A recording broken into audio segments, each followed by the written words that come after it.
Loh, jual beli itu kan ada objeknya toh. Iya. Kalau misalnya dalam akad hanya menyebut jual belinya objeknya adalah barang modal. Iya. Nggak jelas kan? Apa itu barang modal? Nah, itu udah menimbulkan sengketa loh.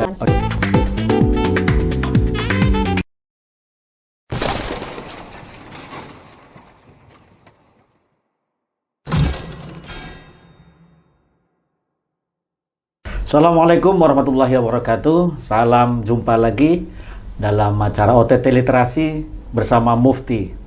Oke Sobat OTT Literasi, pada kali ini kita mengundang seorang arbiter syariah. beliau Bapak Dr.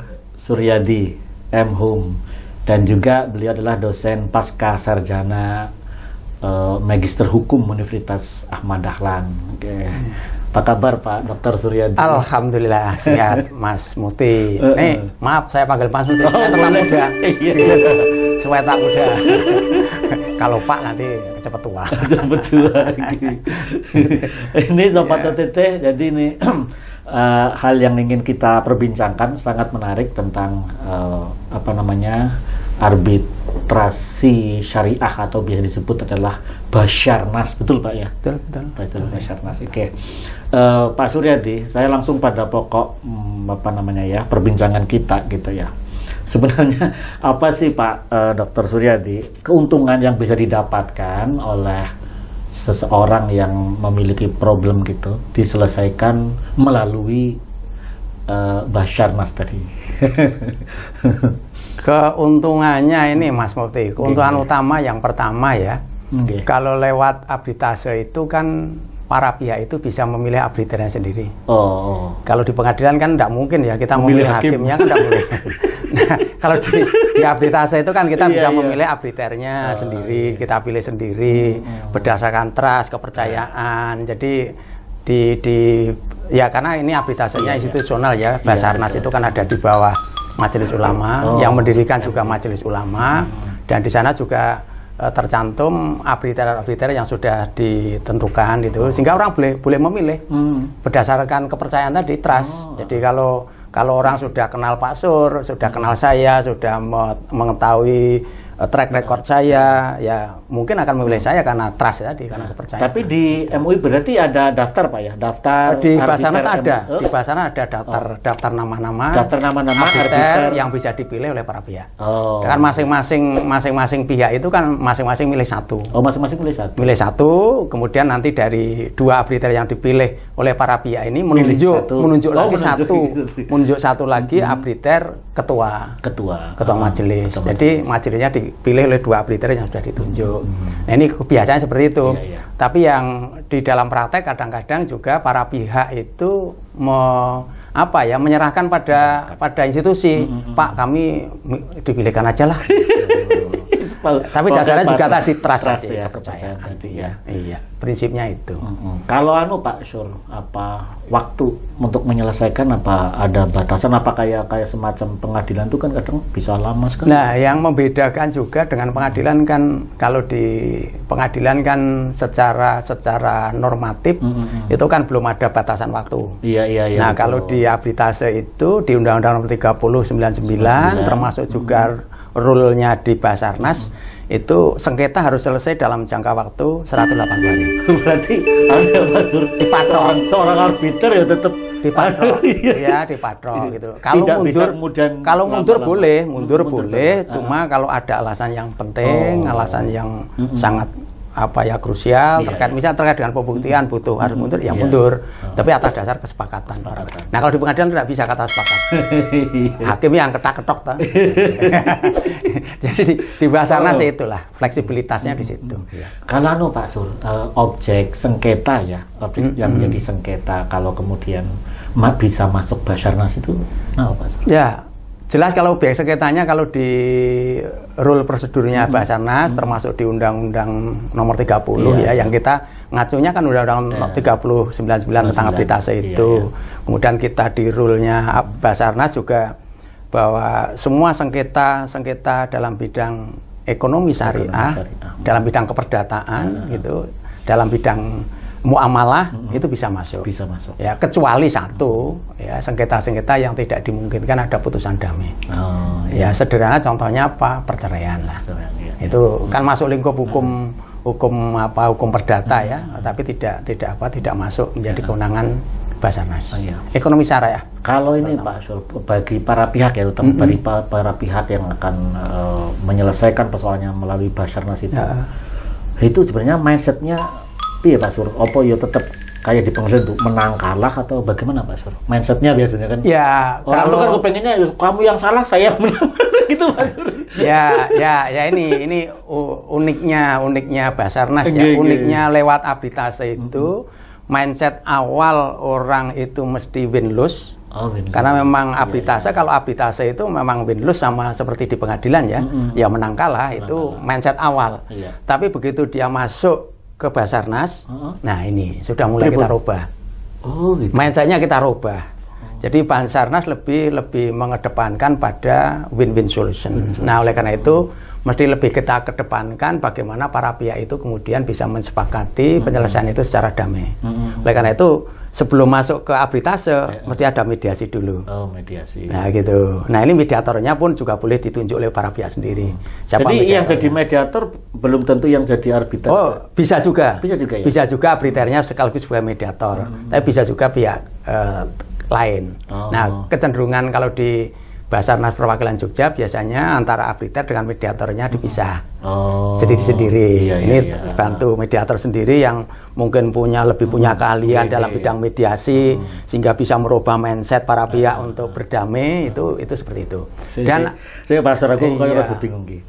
Mediator karo arbiter ki ono bedane. Beda. Bedanya Pak, kalau arbiter itu memutus. Memutus itu siapa yang salah, siapa yang benar. Sampai arbiter seperti hakim kan, memutus siapa yang benar, siapa yang salah. Tapi kalau mediasi, dalam mediasi kan mediator tidak memutus. Tapi hanya mengarahkan bagaimana para pihak itu bersepakat. Nanti keputusan akhirnya ya para pihak sendiri dalam bentuk kesepakatan damai, perjanjian damai. Nah, begitu. Lah kalau sudah dicapai perdamaian ya kita rumuskan aja dalam bentuk akad perdamaian. Kalau para mediator itu juga di Basarnas MUI juga ada daftar mediatornya? Pada umumnya mediatornya sekaligus sebagai arbiter. Arbiter ya. Tidak tersendiri. Jadi satu. Oh itu jadi Sobat ATT ternyata beda nih antara arbiter dengan mediator tadi ya. Arbiter itu punya daya atau punya kewenangan untuk memutuskan tadi ya. Oke, kalau tadi Pak Sur, keuntungan selain waktu ya, waktu yang kemudian para pihak tersangka, para pihak tadi yang kok tersangka, para pihak tadi yang sengketa itu bisa para pihak itu kemudian selain waktu yang singkat gitu.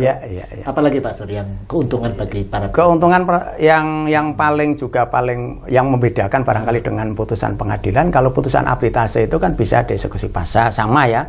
Seperti putusan pengadilan bisa dieksekusi paksa, kemudian yang kedua, putusan arbitrase itu bisa dieksekusi di negara lain. Nah, bedanya kan itu. Jadi lintas apa namanya lintas artinya memang misalnya diputuskan di Indonesia bisa aja dieksekusi di Malaysia. Kalau putusan pengadilan tidak bisa karena menyangkut teritorial, menyangkut kedaulatan kan tidak boleh. Kalau ini boleh karena memang cuma syaratnya satu, untuk bisa dieksekusi di negara lain itu harus punya hubungan bilateral atau punya hubungan multilateral. Setidak-tidaknya itu terikat konvensi New York. Jadi gini Pak Sur, misal ada orang di luar Jogja nih, Pak Sur kan tugasnya betul di Jogja ya? Jogja, betul. Ada orang luar Jogja, tapi pengen dia menyelesaikan persoalannya, percaya dengan Pak Dr. Suradi misalnya, bisa Pak Sur datang ke sini? Boleh ya? Karena jadi tidak terkait. Artinya di dalam penyelesaian sengketa lewat arbitrase itu kan di arbitrase syariah juga sama ya. Itu tidak mengenal yurisdiksi, tidak mengenal kompetensi relatif. Itu mungkin salah satu ya Pak. Tidak mengenal kompetensi relatif. Jadi kalau orang, nah ini perkara-perkara yang masuk di Jogja malah justru dari luar Jogja. dari Jawa Tengah, Jawa Timur, sampai kemarin agak kewalan. Udahlah ini coba diajukan di Jakarta aja. Karena Jogja kewalan. Arbitrernya terbatas dan juga kebetulan ada satu arbiter yang meninggal, kekurangan kita arbiter gitu ya. Ya sudah ini coba didaftarkan di Jakarta aja, jangan di Jogja karena kita udah overload untuk nangani gitu. Itu dari Solo, dari Surabaya, Semarang, dari mana, dari Cilacap itu masuknya Jogja. Karena kebetulan perwakilan yang aktif untuk Basarnas yang aktif di wilayah Jawa Tengah DIY Jogja. Jawa Tengah tidak aktif. Jawa Timur kurang aktif. Ya, yang aktif ya Jakarta sama Jogja. Yang paling aktif. Padahal kesadaran orang untuk berkecimpung di bidang ekonomi syariah sudah. Nah, sekarang sudah mulai geliatnya, waduh, udah. Ini kesadaran apa ini? ekonomi syariah udah geliatnya luar biasa. Ya, ekonomi konvensional harus mulai kita terus kita dampingin terus ya supaya ini jalan pada posisi relnya. Jangan sampai nanti nyimpang dari relnya. Relnya ya syariah ya oke terus. Nah ini. Iya. Ya, gitu. Jadi Pak Surya, arbiter itu tidak hanya mengikuti kemauan para pihak, tapi juga kita istilahnya apa Pak Surya? Dunungke, memahamkan tentang hukum syariahnya begini gitu Pak Surya. Oh iya, harus kita pahamkan. Tidak hanya mengikuti kemauan para pihak. Artinya kita pahamkan. Jadi kalau ada sengketa itu biasanya kita samakan dulu persepsi kita. Antara arbiter dengan para pihaknya itu dengan para pihaknya juga harus kita samakan dulu persepsinya, kita pahamkan, kita jelaskan posisinya seperti ini. Kalau pandang oke nanti kita lihat gitu. Karena memang ya mohon maaf ya dalam praktek terutama dalam praktek pembiayaan perbankan syariah itu Pak Mufti, Mas Mufti itu kadang-kadang syarat rukun akad itu kadang-kadang ada yang tidak terpenuhi. Iya. Mungkin sering terjadi seperti itu. Ya ada yang kilap, ada yang memang ya begitulah. Kurang memahami itu. Ya. Itu sering terjadi seperti itu ya. Contoh sederhana gitu Mas Mufti. Misalnya jual beli. Jual beli itu kan ada objeknya toh. Iya. Kalau misalnya dalam akad hanya menyebut jual belinya objeknya adalah barang modal, tidak jelas kan? Apa itu barang modal? Nah, itu udah menimbulkan sengketa loh. Apa yang dimaksud barang modal? Padahal harusnya jelas objeknya apa. Misalnya ya kalau jual beli kan harus jelas objeknya apa, gitu. Misalnya seperti itu. Dalam berbagai macam misal akad dan sebagainya juga tentu ada perbedaan yang signifikan ya Pak Surya. Ya. Yang syariah dengan yang konvensional Pak. Ya. Kita sebutnya konvensional lah, itu lebih mudah. Ada berbagai macam perbedaan Pak Surya. Yang itu harus dipahamkan juga para itu jangan sampai gini. Sering juga para pihak bahkan dunia perbankan ya, perbankan syariah sendiri kadang-kadang menggunakan istilah-istilah yang tidak tepat untuk akad-akad syariah. Contohnya aja masih menggunakan kata kreditur, debitur. Enggak ada itu. Di akad syariah enggak ada istilah kreditur, debitur. Ya para pihaknya kan ya beda ya. Ya beda. Kalau istilah debitur kreditur itu di konvensional, di syariah enggak dikenal itu. Sangat tergantung pada akadnya apa dulu kan gitu ya. Jadi kalau di syariah ya jangan menggunakan istilah kreditur debitur, beda sekali. Pak Sur, di ekonomi syariah itu kan memang kalau yang bank-bank besar kan lumayan besar Pak Sur ya. Bank muamalah. Iya. Sekarang kan hampir bank konvensional juga membuat versi syariahnya lah kalau saya bilang. Iya, anak-anak perusahaannya ya. Iya, kalau di Jogja ada BPD Syariah, BRI Syariah, Kopi Syariah semuanya. Betul.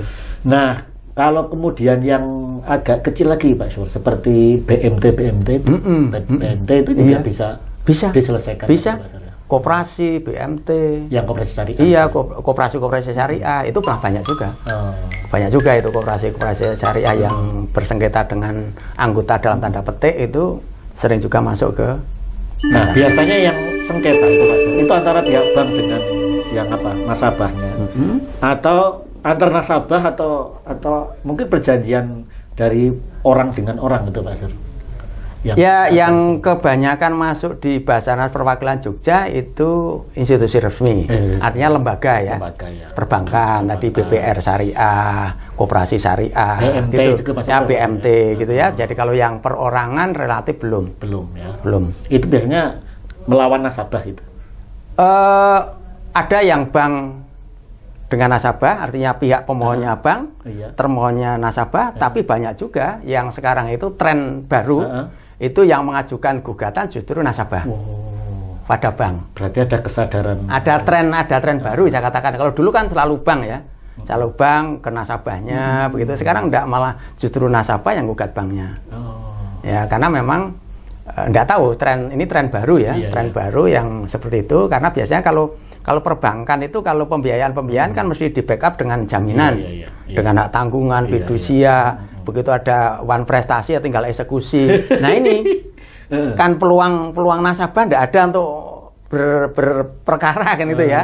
Nah maka ada problem kadang-kadang tentang persoalan eksekusinya, nasabah gugat banknya. Gitu ya. Seperti itu. Istilahnya bukan gugatan ya, permohonan ya, pengajuan permohonan ya. Kalau misal Pak Sur dalam tadi eksekusinya lewat jadi gini Pak Mas Mufti, Abritase itu kan satu badan independen yang diberikan otoritas, berikan kewenangan oleh undang-undang itu ya, secara absolut. Bukan undang-undang yang memberikan kewenangan. Yang memberikan kewenangan itu adalah perjanjian para pihak. Perjanjian para pihak. Tanpa perjanjian kan tidak mungkin memeriksa perkara itu. Jadi kalau para pihak sudah memilih Abritase sebagai tempat penyelesaian sengketa, itu kompetensi absolutnya Abritase. Jadi ada tidak klausul itu. Kalau ada berarti kewenangannya Abritase syariah. Tapi kalau tidak itu menjadi kewenangannya Pengadilan Agama kan begitu. Nah begitu sudah diberikan kompetensi absolut, tapi karena memang Abritase syariah itu kan tidak punya alat perlengkapan eksekusi, maka eksekusinya lewat Pengadilan Agama. Nah harus kita daftarkan. Jadi putusan Abritase itu kita daftarkan Pengadilan Agama untuk eksekusi. Jadi syarat untuk bisa dieksekusi secara paksa lewat Pengadilan Agama itu harus didaftarkan. Kalau sudah daftarkan bagaimana? Ya tetap memiliki kekuatan eksekusi, tapi eksekusinya dengan etikat baik. Kalau tidak bisa, ya sudah, kesalahan. Kalau pembiayaan gimana Pak Sur? Pembiayaan maksudnya yang membiayai arbitrase itu para pihak itu ya? Kesepakatan para pihak. Biaya itu dibebankan pada para pihak. Iya, jadi di awal dia memilih Basarnas, kemudian datang akan menyelesaikan sengketa lewat Basarnas, itu sudah kita sampaikan bahwa seluruh beban biaya itu ditanggung oleh para pihak, kedua belah pihak, gitu ya.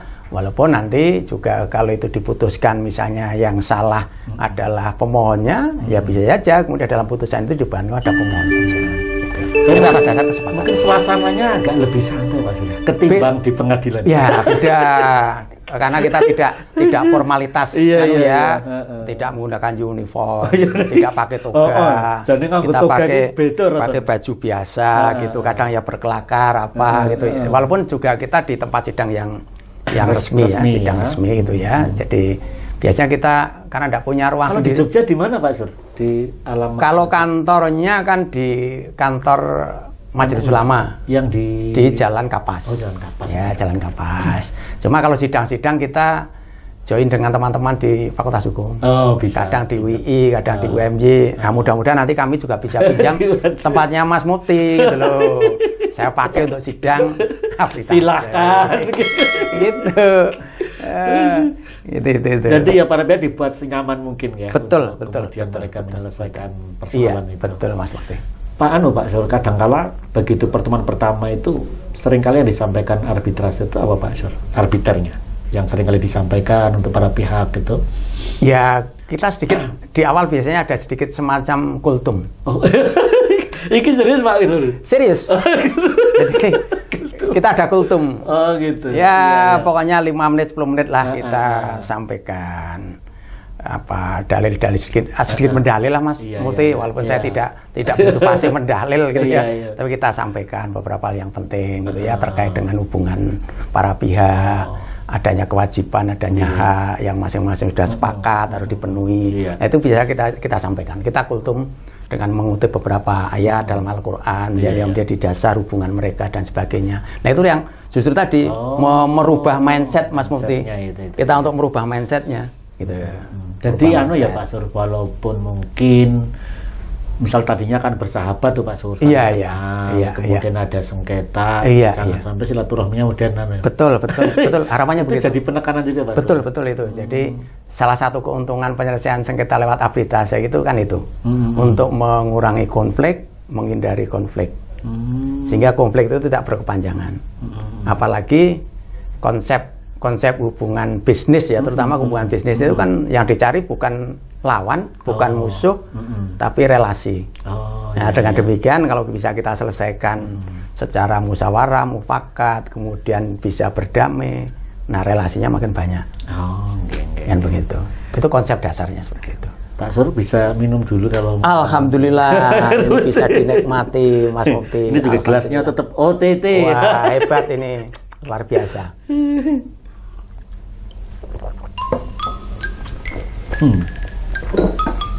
Oke, Sobat OTT semuanya, kita masih bersama dengan Bapak Dr. Suryadi, dosen pascasarjana dan juga salah seorang arbiter Basarnas yang ada di Yogyakarta ya Pak Surya. Iya. Kita masih lanjut tentang ini namanya bagaimana sih lika-liku pengalaman Pak Sur itu ketika menyelesaikan apa namanya? Saya segini, apa Pak Sur, kebahagiaan Pak Sur ketika membantu menyelesaikan persoalan lewat profesi Pak Sur yang kemudian sebagai seorang arbiter itu Pak Sur? Ya, ini Mas Mufti, saya tuh paling senang biasanya kalau saya diminta oleh para pihak atau diminta oleh lembaga gitu. Pak Suryadi ini jadi arbiter, ini diminta oleh para pihak untuk jadi arbiter. Oh, kalau bisa saya jangan arbiternya. Kenapa? Saya lebih senang jadi mediatornya. Karena kepuasannya apa Mas Mufti? Kepuasannya kalau saya jadi mediator, kemudian saya berhasil mendamaikan kedua belah pihak, menghasilkan kesepakatan yang bersama, yang masing-masing menjadi happy. Oh, itu senang sekali Mas Mufti. Tapi kalau lewat arbitrase itu kan agak sedikit, sekalipun tadi dengan musyawarah macam, kalau di arbitrase ya kan memutus, mesti ada sedikit, tetap ada konflik. Ya gitu. Tapi kalau mediator, enaknya di situ. Kalau suruh milih loh itu, tidak boleh milih. Ya Pak Suryadi harus, ini teman yang lain sudah itu perkara belum selesai, harus ya samina wa atona, mengikuti keinginan para pihak gitu. Pak Dokter Suryadi, ada nggak kasus yang misalnya begitu teko wis abang Jogja ngomong ting peceng-cengan, wis ngene kenceng kabeh begitu teko. Wadah Pak, tetap ada. Nah, sekarang gini Pak Sur, tetap ada. Apa kuncinya Pak Sur untuk menurunkan ting? Kan ada Pak Sur. Teko wis apa jenenge kayak pasang apalah brigade gitu ya. Iya. Ada Mas gitu. Nah, biasanya gini Pak Mufti, di arbitrase itu kan sedikit berbeda dengan di pengadilan. Iya. Kadang-kadang kita sebelum sidang itu ada semacam ketemu dengan para pihak. Sebelum masuk di ruang sidang itu malah justru kita ketemu ngobrol. Kita sajikan sedikit kopi. Begitu Mas. Iya. Iya, kalau nanti Pak Mufti ketempatan, kami minta juga sediakan kopi gitu maksud saya. Ada sediakan kopi, ngobrol kita sebelum sidang sehingga enggak ngobrolnya tuh di luar dua pihak. Di situ ada para pihak ya, ada para pihak, kita kadang ngobrol itu bareng. Sebelum sidang. Nah, kita ngobrol. Nah, dengan ngobrol ada kopi semacam, kita ngobrol yang santai, cerita yang ringan-ringan itu biasanya masuk sidang enggak begitu. Tapi kalau itu tidak sempat kita lakukan, biasanya betul tadi sudah ototnya keluar dulu. Tapi kita redam lagi dengan kultum. Begitu kultum agak ya begitu biasanya. Yang disentuh kesadaran tadi ya. Betul. Jadi pendekatan religius itu ternyata sangat berbeda sekali. Jadi penyelesaian sengketa yang menggunakan menggunakan pendekatan religius itu lebih mengena. Lebih mengena. Jadi tidak semata-mata menggunakan rasional kalah menang saya. Enggak. Justru pendekatan religius. Sentuhan religius itu penting sekali itu. Gitu ya. Nah, itu bisa dipraktekkan di pengadilan. Iya. Ada enggak Pak Sur? Ketika rata-rata kalau ketika selesai ya masing-masing lega mengucapkan terima. Tapi ada enggak Pak Sur yang selesai masih bersungut-sungut gitu? Ya kalau dikatakan ada ya. Tapi relatif selama ini yang langsung saya tangani itu relatif kok enggak. Artinya sudah ya salaman udah selesai dan sudah kita jelaskan posisinya seperti ini, ya relatif diterima. Dan saya bisa mengatakan seperti itu karena hampir semua putusan arbitrase syariah selama ini ternyata itu tidak ada yang eksekusi paksa Pak Mufti. Nggak ada Pak? Nggak ada. semuanya eksekusi dengan etikat baik. Nah, ini kelebihannya di situ. Saya juga terheran-heran gitu loh. Orang dinyatakan kalah tapi juga mau dengan sukarela melaksanakan dengan etikat baik. Hampir saya katakan 100% di Jogja belum ada eksekusi paksa. Belum ada eksekusi paksa. Kalau di pengadilan malah rata-rata kan eksekusi paksa. Itu eksekusi paksa kan. Nah, ini yang mungkin karena itu ya didahului tadi menumbuhkan faktor kesadaran untuk menyelesaikan barangkali itu ya ada sentuhan religiusitas betul tadi. barangkali itu ya, artinya masing-masing itu pada posisi yang sadar atas kesalahannya, sadar atas apa yang memang harus dia lakukan dan sebagainya gitu ya. Kebanyakan begitu kok ya, rata-rata seperti itu, walaupun ya ada satu dua ya yang agak sulit sedikit eksekusinya, walaupun tidak membutuhkan pengadilan, itu ada juga gitu. Dan menurut Pak Sur memang trennya mulai kesadaran masyarakat untuk menyelesaikan dalam persoalan sengketa syariah melalui arbitrase mulai tumbuh Pak Sur ya. Ya, untuk menyelesaikan. Ya kalau ada tren kenaikan, cuma memang gini Pak Mufti. Saya enggak tahu arbitrase di Indonesia ini kok belum begitu populer. Ya belum begitu populer. Padahal di dunia internasional yang namanya arbitrase itu sudah menjadi satu tren pilihan utama dibanding di pengadilan ya. Tapi kalau di Indonesia ini kan tren pilihan di pengadilan masih lebih banyak. Saya contohkan kalau kasus di Basana misalnya 1 tahun bisa 5 kasus saja udah luar biasa. Sementara dibandingkan di pengadilan ratusan setiap tahunnya. Berarti artinya kan tren orang kesana. Tapi tetap ada tren kenaikan gitu ya. Nah, saya tidak tahu kenapa seperti itu. Padahal dari sisi waktu lebih cepat. Insya Allah lebih cepat ya. Dan biayanya bisa diatur oleh para pihak sendiri. Mau memberi artinya para pihak kalau mau memberi honor lebih dari apa yang ditentukan oleh lembaga boleh. Ya, kalau masih nawar-nawar, jangan segini ya masih kadang-kadang kita berikan. Dan satu catatan Pak Mufti ya, barangkali juga ini yang menjadikan tadi semuanya menjadi lancar gampang itu semangatnya teman-teman arbiter terutama di Jogja ya, semangatnya itu ibadah. Serius itu. Semangatnya ibadah. Jadi honorarium pun yang diberikan oleh para pihak itu kadang-kadang tidak diterimakan pada arbiter. Untuk lembaga aja, untuk operasional, untuk macam-macam. Pokoknya iso ngewangi. Lah itu. Yang lain betul. Orang yang bersengketa rampung legowo senang sekali. Artinya memang ada niatan ibadah. Kemudian menjaga ini lembaga syariah ini di Indonesia satu-satunya. Satu-satunya Pak Mufti. Nanti kalau Pak Mufti mau mendirikan boleh. Ya, satu-satunya serius ini satu-satunya yang di bawah Majelis Ulama, sehingga kalau nanti misalnya lembaga-lembaga lain mau mendirikan tidak ada masalah. Boleh, itu boleh ya. Secara kelembagaan boleh gitu. Monggo.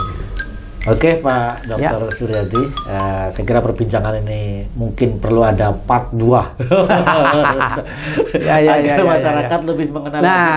Malah terima kasih Pak Mufti. Ini termasuk untuk mengenalkan Basarnas ya, supaya satu-satunya lembaga non government yang itu bisa membantu menyelesaikan sengketa yang mudah-mudahan banyak dikenal oleh masyarakat.